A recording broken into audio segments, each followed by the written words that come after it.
It's a monkey life special in Vietnam. Will the rescued pygmy lorises be able to survive in the wild?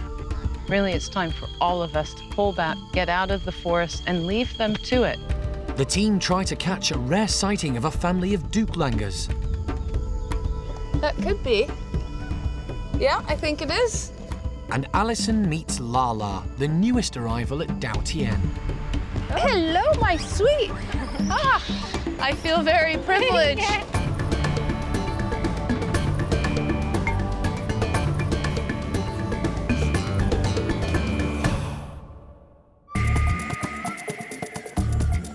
This is Dao Tien Rescue Centre in Vietnam.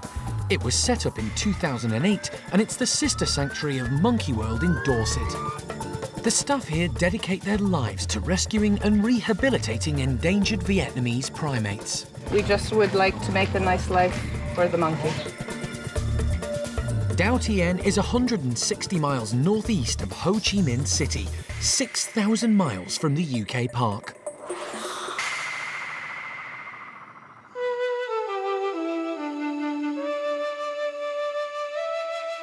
Dr. Alison Cronin makes regular visits to the island, which lies within Cat Tien National Park, an area of lush tropical forest. It's the first time specialist wildlife vet John Lewis has travelled with her. This trip is very special. They're planning to release 3 rare pygmy lorises into neighbouring Vinh Khu Nature Reserve for the first time. It's the next step in Alison's mission. All of our primates here are looking very good. We're having a high success rate of returning primates back out into the wild, and it's what our commitment was from day one to the Vietnamese authorities, to the central government. We will rescue, rehabilitate, and return primates back out into the wild. So it's fantastic for the endangered species of primate here.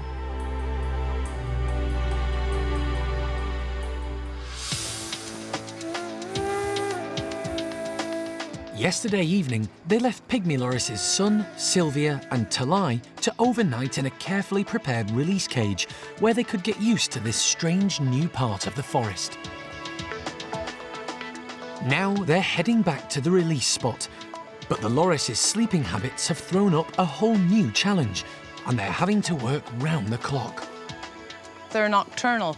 By the time we get out to the release cage, dusk should be setting in, which is the perfect time when the loris sort of start to come alive and start looking around. So we're just going to quietly open that door and hope that they feel comfortable enough to move around and come out of the cage. But you don't know whether it's tonight they come out or tomorrow night. It's going to be up to them. So we'll give them a chance and we'll just sit back quietly and hope that they come out tonight, but we'll see. Although they've made the cage as safe as they can from predators, there's still a chance a snake could have found the lorises and crept inside. But they find them alive and well. They're awake and investigating their surroundings. So where's the best position for the camera trap?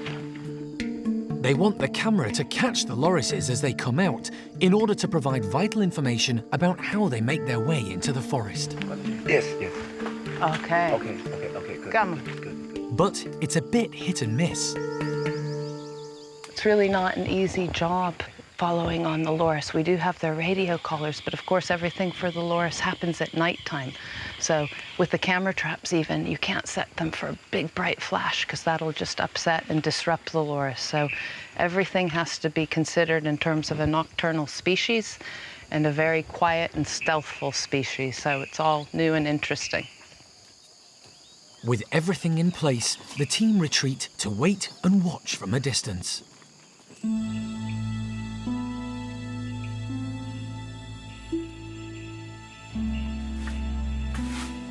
Mr. Kang, a forest ranger, gently opens the cage door. He doesn't want to alarm the lorises. They're moving very slowly, but they are moving.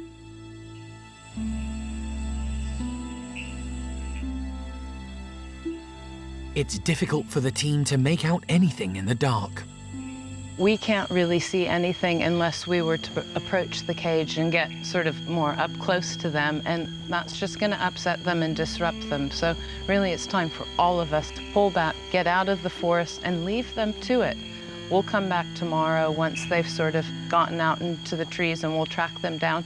What will be interesting to see is how far they move tonight. So what I'm really excited about is coming back tomorrow night and seeing how far they've gone. The lorises are left to brave the night and find their own way to freedom, whilst the team head back to get some sleep. Next morning at Doutien, Alison is working with conservation ecologist Dr. Curtis Pay. Earlier in the week, they managed to recapture golden-cheeked gibbon Dar, one of their first successfully released primates, and take off his GPS collar before setting him free again. Now they're hoping to learn more about golden-cheeked gibbon Dar's last year, starting with his first month of freedom. We're just going to try and dump the information to see where he and his family have traveled over the past year, because it's really important to know so we can make sure we do the right thing in coming years with all of the rest of the gibbons. So many files. This is the first opportunity they've had to see if the collar has been working properly. Covering GPS data, fantastic. Okay. So what we need to see is a Okay. scatter sheet. Yes. Show chart. Yeah. Okay. Low. Can we get all data points? Let me see. It's an anxious moment as they wait for the chart to appear. Yes! Oh, it works. Okay, good. Each of the points indicates a location that Dar and his family visited. It's clear that even in his first month of release, they were moving around the forest extensively. They covered over 100 hectares of the nature reserve. Really surprised that Dar and his family are traveling as much as they did in the first month. It's quite remarkable. And there does seem to be some focus in certain areas. So the question now also will be getting the GPS positions from the map.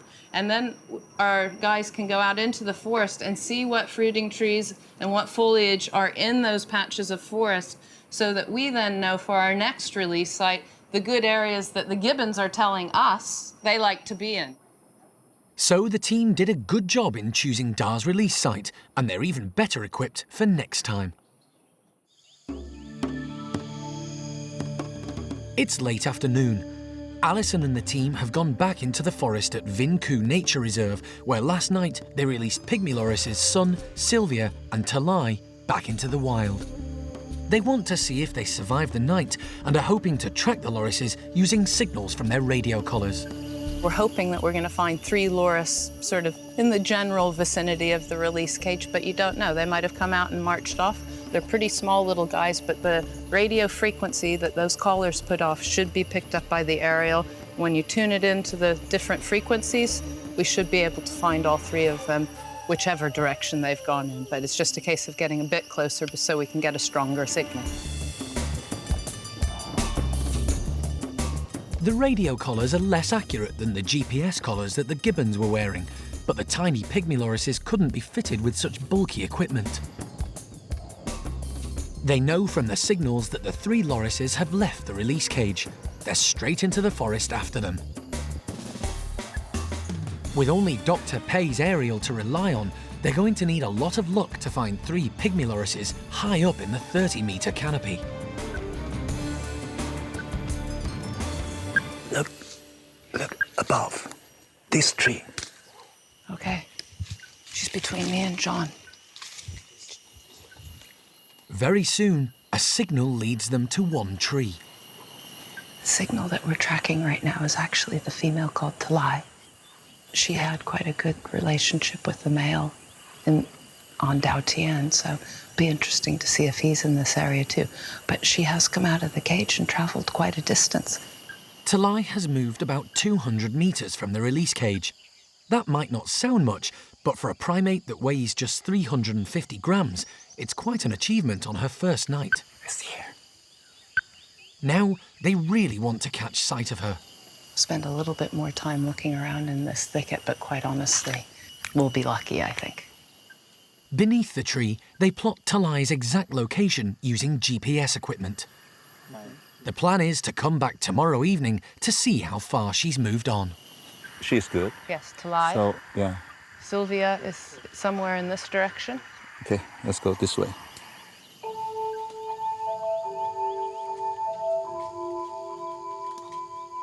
One loris located. Now, where is Sylvia? Curtis searches for any sign of her. Alison, we found Sophia's signal. This way, not too far away from sun. We go this way. Now we've located all 3 collars. It would be nice to actually see the loris attached to the collars, so carry on looking for a little bit longer. We don't know exactly where because when they hide, they usually hide under leaves and also have the leaves cover their small bodies. So it's difficult. They might not be able to see them, but Sylvia and Son have found their own place somewhere amongst this foliage. This will gradually increase the biodiversity of this forest for sure. And 1 or 2 species we establish will improve or increase the possibilities for other species to come back. So I think they will like here and they will find good home here. It's time for the team to call it a day. We know that they've left the cage, so we've secured it and shut it. That means that those 3 loris are now officially wild loris back in Vinku.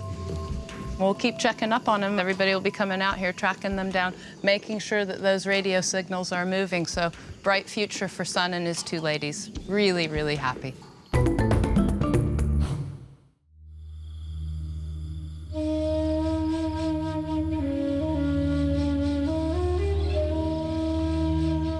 It's the early hours at Dao Tien Rescue Centre in South Vietnam. Still dark as Alison and the team set out to look for another species, a group of black-shanked Dukelangers they released into the forest 3 years ago. Yes, it's 4:30 in the morning right now. We've gotten up extra early to head out into the southern tip of Dao Tien to try and find our black-shanked Dukelangers, which we've released. We've got 4 out here. We think there's a new baby on board, and we're hoping to find him. We'll see how we go. In 2008, Dukelangers Tan and Chin were discovered living in a cage at a theme park just outside Ho Chi Minh City. Never a dull moment. Their owner was persuaded to give them up to Dao Tien, where they were rehabilitated and then set free. Soon after, the centre rescued another female and youngster who were also released. The 4 Langers joined up to live together, with Tan taking on the role of leader. There are reports of the whole family living at the southern tip of Dao Tien. Mr. Nia has been telling us is that the 5 Dukes are all in this area for breakfast, and he often sees them on his boat when he goes out fishing in these very trees that he's looking at right now, having breakfast. There are certain leaves they eat. He knows all of them, and he sees them regularly, so they are out here with us right now. It's just a case of finding them. But, you know, it's a double-edged sword. I really want to see them, and at the same time, how fantastic that our rehabilitated Dukes we can't find. Brilliant. Frustrated, the team eventually give up on finding them today and head back to the rescue centre. But it sounds like Tan's group is thriving in the wild. It's still early morning. Whilst Alison might not have managed to see any Dukelangers in the forest, back at the rescue centre there is one very special little lady who needs all the care and attention she can get. Steph is about to get her out of bed. Hello. Come on now. Oh, good girl. It's 9-month-old Lala, a baby Dukelanger Steph is caring for. Oh, no. Look. So now we're just going to weigh Lala. She'll sit on the scales long enough. And there we go. And that's really important just to make sure that she's putting on weight as she should be. She's not losing any weight. So we weigh her every morning before she has breakfast. They think her mother was killed by hunters for meat when Lala was just 3 months old. The baby was destined for the pet trade, but would never have survived at such a tender age. Fortunately, she was handed into the centre 3 days later. Since then, the staff have been hand-rearing her. It's a demanding job, and they need to wear face masks to prevent her picking up any human diseases. She has 5 bottle feeds a day. In the wild, Duiklangers inhabit the forests of Laos, Cambodia and Vietnam. Like these red-shanked Duiklangers, they're beautifully marked and very striking to look at. They're amazingly agile, using their long hind legs and tail to run, leap and balance in the treetops, and they have a most unusual diet. Dukes are leaf eaters, so they have a very special stomach to help them break down all that tough leaf material. And actually, ripe fruit can kill a duke. And they have very sensitive gut systems, bacteria and enzymes in that gut to help them break down that food. So she has a very specialised diet, and we have to make sure that she knows exactly what she should be eating. They do eat some fruit, but unripe fruit. They won't eat ripe fruit like the gibbons do. And the staff at Dao Tien go to extraordinary lengths to make sure little Lala gets her gourmet meals. It's very important that she learns exactly what species she needs to eat when she goes into the wild. So all of the leaves we collect from the island, which is the same forest habitat as we're going to release her in, so it's all the same species. And dukes, naturally in the wild, they learn from what they see their mum eat, they will then eat. So what we have to do is pretend to eat things, and then she quickly grabs them out of your hand and decides that she wants them. With every day that passes, Lala learns more of the skills she will one day need in the wild. Now she's older and a bit braver, she will run to trees now where she knows that those leaves are particularly tasty. She has her favourite leaves, so that's really good. It shows that she can distinguish which trees have these leaves on, which is really positive. This is Alison's first meeting with the baby duke. Ah, this is Lala. This is Lala. She looks absolutely beautiful. Hey, little girl. Yeah, she's doing really, really well. Yeah. Look what I got. Look what I got. Look. So she has 3 carers. So Fung here, myself and Sylvia. So it's not one person with her 24 hours a day. That's really good, yeah. And Fung is excellent with her. She's still drinking milk. Hello. Girl. She's still having milk feeds 5 times a day at the moment. So, Thank you. acceptance. I know. We're going well. We're doing okay. Good girl. I know what she needs most now. More dukes. Yeah, she needs a mother, a proper mother. Yeah. However much care and attention the team give to Lala, they can't replace her own family group. She is becoming independent. She's starting to have opinions, and this is the exact time that she needs to identify with Duiklangers and not with people. Absolutely. Because really the goal here would be to get her back out with the group that's wild here on the island. Yes.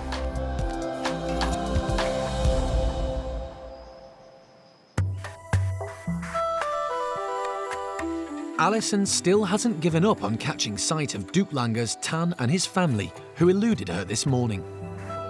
The rangers have been keeping a lookout, and this afternoon there's exciting news. Yeah, we just got a phone call from Mr. Nia that he's seen the dukes just right up the river here, so he's kindly come round in his fishing boat. I'm going to jump in, and I think the others are going to follow on behind in the bigger boat, but we'll get going now. The dukes move around so quickly that there's every chance they will have gone by the time they get there. River transport is slow, and any noise may scare them away.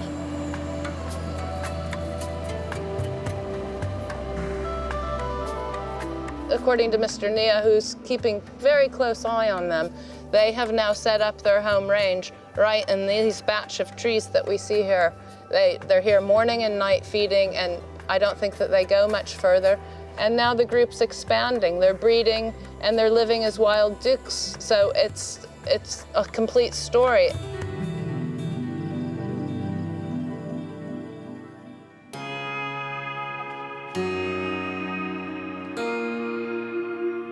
They watch and wait.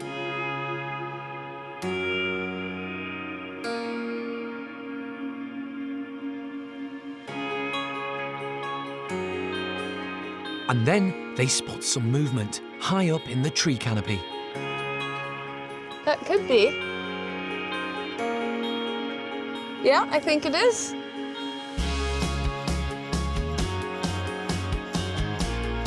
Tarn and Chin, the Duplangas who spent years confined to a cage at an amusement park, are roaming freely, enjoying their life to the full. Tarn has grown into a handsome male, keeping an eye on things and protecting his family, including the latest addition. Absolutely fabulous and a testament to what can be done even from the grimmest of circumstances. One day, baby Lala will get her chance to join them. The work here on Dao Tian, I believe, has been unparalleled. In only 3 years, we've rescued, rehabilitated, and put back out into the wild 3 different species of endangered primate. And I'm so proud and honored to be here working with our team on Dao Tian and also working with the Vietnamese authorities. It's fantastic for the endangered species of primate here.